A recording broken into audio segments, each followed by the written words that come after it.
Handling compressed gas cylinders is a routine task in welding and fabrication environments. But cylinders weighing over 220 pounds present a recognized manual handling risk. Without proper controls, these lifts can lead to lower back strain, muscle injuries, crush hazards, and dropped loads. Traditional methods often rely heavily on physical strength.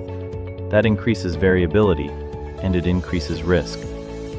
In this demonstration, Melissa, a student from the Seychelles Institute of Technology, is shown handling a 220-pound gas cylinder using the cylinder lifter. The cylinder lifter uses mechanical leverage to reduce the force required to raise and position the cylinder onto a welding unit. Instead of relying on strength alone, the device improves balance and control throughout the lift. This helps minimize strain, and it reduces the likelihood of sudden load movement. By reducing dependence on physical strength, lifting aids like this allow operators of different sizes, experience levels, and physical capability to perform the task more safely and consistently. Mechanical lifting aids should be used as part of a broader risk control strategy, including proper training, task assessment, and adherence to site-specific safety procedures.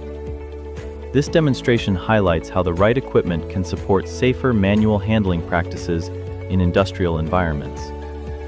Always follow your organization's risk assessments, training requirements, and applicable health and safety regulations when handling compressed gas cylinders.